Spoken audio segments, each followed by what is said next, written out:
त्यांचं सुद्धा करा नेऊ, काय त्यांच्या दाबांदी देऊ नका आणि तू भावाचं तर 3500 1 रुपये 2 रुपये घायला आली ती बोलायची बंद झाली.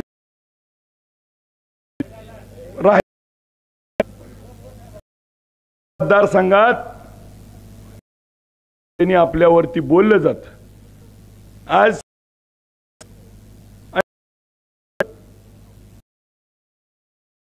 सांगितलं की सत्ता नसता त्या ठिकाणी दृश्य शक्तीनं 2000 ठिकाणी आपल्या मतदारसंघात आणून उद्या या महाराष्ट्र पवार साहेबांच्या महाविकास आघाडीचं त्या ठिकाणी विधानसभेमध्ये माझ्यासारख्या नव्या वाजवणाऱ्या माणसाला निवडून दिल्यावर त्या अदृश्य शक्तीला किती ताकद येईल.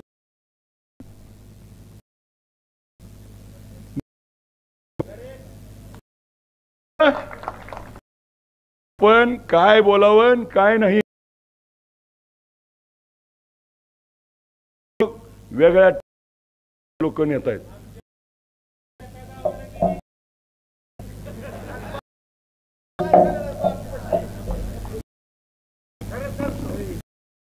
परिस्थिती बघा.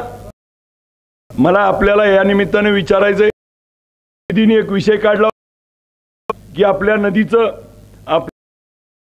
सोलापूर नदीतनं पाणी सोडलं जातं. आता सोलापूरला झाली आहे. आता त्याच्यासाठी ते डायरेक्ट जाणार आहे. तर पाईपलाईन न गेलं तर नदी आपल्या पिकात आपल्या शेतात ह्याच भीमा नदीच्या कडेला माझं, त्यामुळे मला सोडल्यावर पाणी सोडल्यावर आणि काय होतं हे मी त्यामुळं काय उद्या पाण्यासाठी 20 TMCचं धरण आहे, 130 धरण आहे. कुणाला मनात येईल ती काढते दारू उचलते. आणि आज उजनी धरणाचं प्रत्येक मध्ये मायनस मध्ये तर का जातो, त्याला अचूक पद्धती सगळ्याला त्या पद्धतीनं पाणी दिलं. पाण्याची कमतरता भविष्यात शक्ती म्हणून नियोजन आपल्याला करावं. आता आपल्याला नियोजन काय तर आपल्या भीमा नदीवरती मीटर उंचीचे बंधारे हायड्रोलिक पद्धती, मग उजनी धरणापासून बंधारे त्या ठिकाणी उंचीचे त्याच्यावरती ब्रिज होईल, 2 गावं जोडली जातील. आता जसं पलीकडचं अलीकडचं गाव 2 तास पाणी त्या ठिकाणी तर 20 भीमा नदीमध्ये पाणी त्या सीना नदी पद्धतीचे बंधारे करू. तिथं देखील 4 अधिकेच साठेल जे मध्ये वाहून जाते मिळतंय ते आपल्याला 25 ते 27 TMC जर साठवता आलं, जो लोड येतोय पाण्याचा तो आपल्याला जळत नाही. आपलं पावसाळ्यात पडत नाही आपल्याकडं. त्याच्यामुळे आपल्याला आता करून 10 मीटरचे बंधारे करण्यासाठी या जिल्ह्याच्या मग आम्ही त्या ठिकाणी धरून मोठ्या आणि त्या ठिकाणी लावून आपला पुढच्या पिढी लावला पाहिजे. बंधारे करून आपले पाणी त्या ठिकाणी वाढलं पाहिजे. काम आपल्याला करायचं, संधी मागतोय मी आपल्याला. मध्ये ऊस असा आहे, केळीचं उत्पादन देखील. इथं केळीचं उत्पादन करण्यासाठी आपल्याला नवीन म्हणून जिल्ह्याचे आमदार मोहिते पाटील साहेबांनी केळी संशोधन केंद्र आणि केळी संशोधन केंद्रासाठी बीटी इथल्या लोकप्रतिनिधी हाणून पाडलं. मुलांना श्रेय जाईल म्हणून मग आपल्याला उद्या या जिल्ह्याचे खासदार साहेबांना आम्ही त्या ठिकाणी रणजितदादांची जी इच्छा आहे ती त्या संशोधन केंद्र आम्ही त्या ठिकाणी तयार करून संशोधन केंद्र झालं तर आपल्या शेतकऱ्यांना नवीन संशोधन मिळेल, आपलं उत्पादन वाढेल आणि आपलं उत्पादन पंचाला त्याचा लाभ होईल. नुसतं केळी उत्पादन करून केळी उत्पादन केल्या आपल्याला साठी नुसार आपल्याला ड्राय फोर्ट आपल्याला केलं तर ड्राय केळी डाळिंब असेल, बेदाणा आणि साखर कारखान्यातली साखर असेल, कांदा असेल, आपल्या भागात असती निर्यात होऊ शकतं. करायचं असेल तर आपल्याला ग्रेडिंग सेंटर असतील असा जर तर आपल्या भागातला त्या ठिकाणी तो कंटेनरनं भरून जगभरामध्ये गेले ते पैसे माझ्या शेतकऱ्याच्या दारात येतील, नाहीतर 4 व्यापारी रिंग करून घेतात. उद्या 100-200 अधिकीचे पैसे आणि अधिकीच्या पैशात शेतकऱ्याला त्या ठिकाणी लाभ होईल. मग माध्यमातनं 15 ते 20 हजार त्या ठिकाणी रोजगार निर्मिती होईल. परिस्थिती पुढच्या काळात आपल्याला उभा करा. या जिल्ह्यामध्ये आपल्याला देखील आपल्याला पर्यटन स्थळ डेव्हलप करा. उजनी धरणावरती 600 एकर जागेवरती आपल्याला पुढच्या काळामध्ये असेल ॲव्हेंचर पार्क असेल, बागा, तिथं प्राणी रिसॉर्ट्स असतील डेव्हलपमेंट असतील, तिथं केल्या लेझर शो असेल तर पुणे मुंबईची त्या ठिकाणी आणि तिथून पण दर्शनाला जातील. आई तुळजाभवानीच्या दर्शनाला जातील. भागामध्ये सर्व दृष्टीनं आपल्याला होईल. आज बघा त्या ठिकाणी भुशी डॅम वरती किती गर्दी असती, तिथल्या हॉटेलवाल्याचा लावतो. आज टाकतील त्या भागात तालुक्यामध्ये 2 रुपये जास्त. हे काम आपल्याला त्यातनं 10-5 हजार लोकांना त्या ठिकाणी होईल आणि त्यात नवीन संधी आपल्याला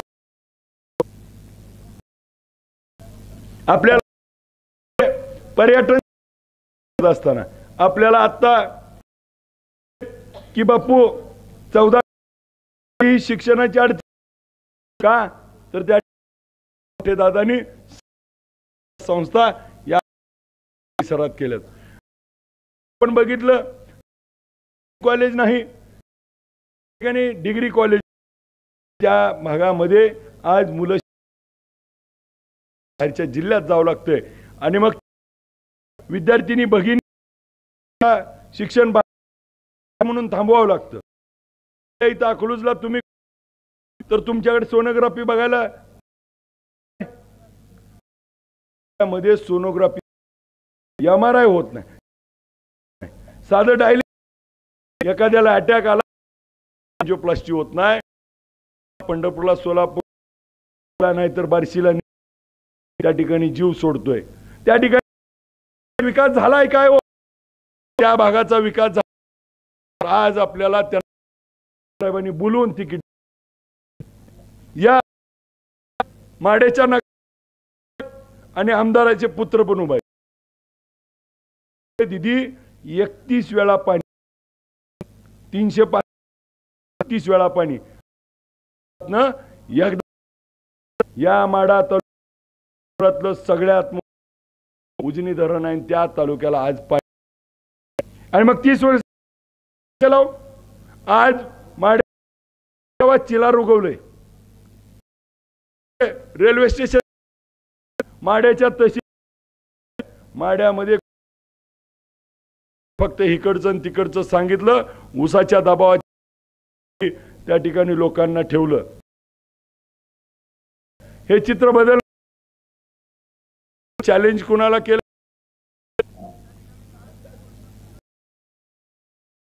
की पवार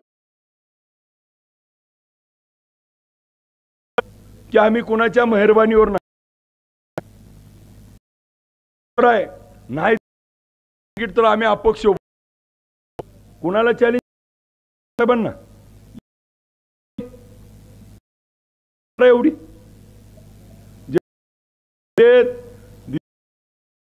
नाथ कुणा पवार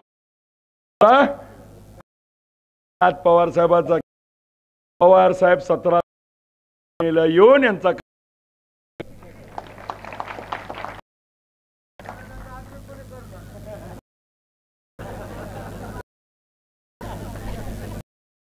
तुमचा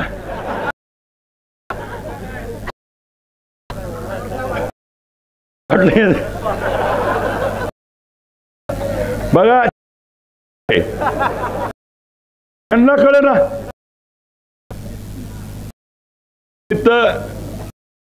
ही निवडणूक टप्प्यावर आहे. ह्या निवडणुकीमध्ये त्या ठिकाणी पवार साहेबांना आणि खूप मोठे समस्या काल परवापर्यंत काय झालं गेले ते गेले चालू होत्या जे मोठे दादावर भारत आपल्या त्या ठिकाणी चित्र बदलण्याचं काम केलं. बघितली तर एवढी लोक काल देखील आपल्या ते आज सक्रिय झाले. आपल्याला ज्यांना सगळ्या गोष्टी मध्ये उद्याचं परिवर्तन अटळ आहे. शिवबाबा आता फक्त लीड त्यामुळं उद्याची निवडणूक करता येणार नाही. ती समोरची लोक ती काय बी त्या सगळ्याला उद्याची निवडणूक आता एक अभिजित झेपण होता 3 उभा केलेत अजून आहे की इकडे नाव वाचायचे 2 नंबरला शरदचंद्र तुतारी वाजवणारा माणूस दाबून मोठे दादांचे आणि धैर्यशील मोहिते पाटील आणि शिवबाबा रानूदीदींचे करण्यासाठी पोराला निवडून द्या. एक मगाशी बोल मी या निमित्तानं दीदी मगाशी आपण नक्कीच शिवबाबा ही जनता आणि मी देखील हे उद्या तर उद्याचे आमदार हे शिवबाबाच असतील. त्या सोबत धैर्यशील यांच्या मोठे दादाच्या या मतदार विकासाचा आराखडा आम्ही सगळ्या आणि जो स्वप्न आपल्याला माडा आहे तो माडा मतदारसंघ घडूया. निवडणुकीत आपल्याला महाराष्ट्राचं चित्र बदललेलं दिसलं. महाराष्ट्राचं चित्र बदलतं साहेबांनी आम्हाला सांगितलं की मी पंच जाहीर केली. या पवार साहेबांनी सांगितलंय आघाडीचं सरकार आल्या महाराष्ट्रामध्ये माझ्या मायमाऊली भाग्यलक्ष्मी 3000 रुपये देण्याची भूमिका पवार साहेबांनी घेतली. माझ्या मायमाऊलीला एसटीनं प्रवास करायचा माऊलीला 100% एसटी मोफत त्या ठिकाणी पवार साहेबांनी सांगितलं या सरकार नाही शेतकरी उद्या आपलं सरकार आल्यानंतर महाराष्ट्रातल्या शेतकरी 3 लाख रुपयाचं त्या ठिकाणी माफ करण्याची भूमिका ज्यांनी रेग्युलर त्याला 50,000 रुपये भूमिका देखील दिली आहे. पवार साहेबांनी दुसरा एक मगाशी बोलता बोलता सांगितलं मुद्द्यावरती आरक्षण असेल धनगर समाजाचं आरक्षण काय समाजाचं आरक्षण कोळी समाजाचं आरक्षण असेल मुस्लिम समाजाचं आरक्षण ठेवले. यातून केंद्रात आणि राज्यात तुम्ही कुणाला आणि वाद पेट राष्ट्राची अशांतता केली. सांगितलंय की जातनिहाय करून देण्यासाठी उद्या जातनिहाय करू. आता सारखे यायला लागले ते, कारण तुमच्यासारखं मला बी झालं. मतदाराला वाटतं बटन दाबतोय ह्याला पाडतोय. जनगणना आपल्याला नेमका पवार साहेबांनी अजून एक गोष्ट जाहीर केली. त्यांनी सांगितलं होतं त्याची काळजी घेण्यासाठी आपल्याला एक गॅरंटी घेतली होती की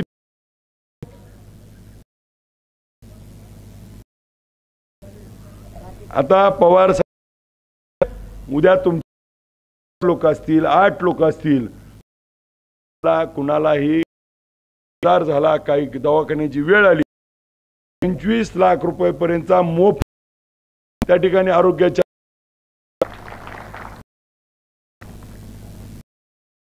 आता धोरण पवार साहेबांनी पुढचं धोरण स्वीकारलंय. जे बेरोजगार आहेत, ज्यांना आहेत, त्यांना 4,000 रुपये देण्याचा पवार साहेब आहे. ह्या महाविकास आघाडीचं ह्या बदल होणार आहे. मध्ये नवीन महाविकास होणार आहे आणि त्या महाविकास आघाडीचं कट करण्यासाठी मतदारसंघातनं महाविकास आघाडीचा तुतारी वाजवणाऱ्या दाबून पवार दादांना भैयांना त्या ठिकाणी 20 तारखेला मतदान करावं. आपण आमदार नवा, खासदार नवा करूया. तुतारी वाजवणाऱ्या माणसाला त्या ठिकाणी निवडून देत असताना बापू सांगतो, बापू पाटील का आणि गाडगे इथंच आहेत ना, पण कुटुंब आहेत ना. गाडगे व्यवहारे मी फक्त फोन करून दिली.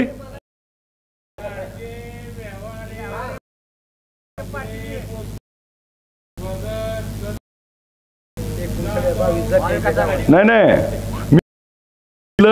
मी बी माझी भावकीत आहे.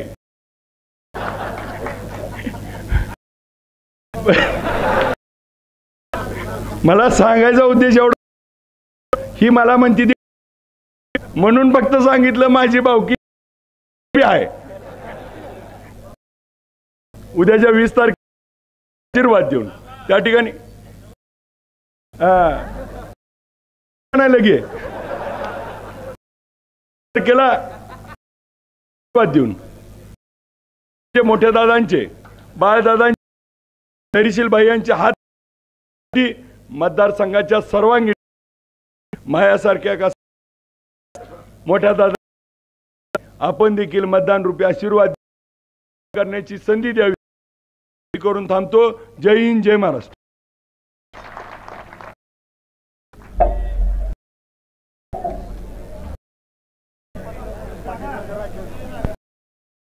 भटक्या विमुक्त जमाती दीदी 1-2 मिनिटं. जाती जमातीच्या पदाधिकाऱ्यांनी आपला पाठिंबा दिलाय तर धन्यवाद. आभार.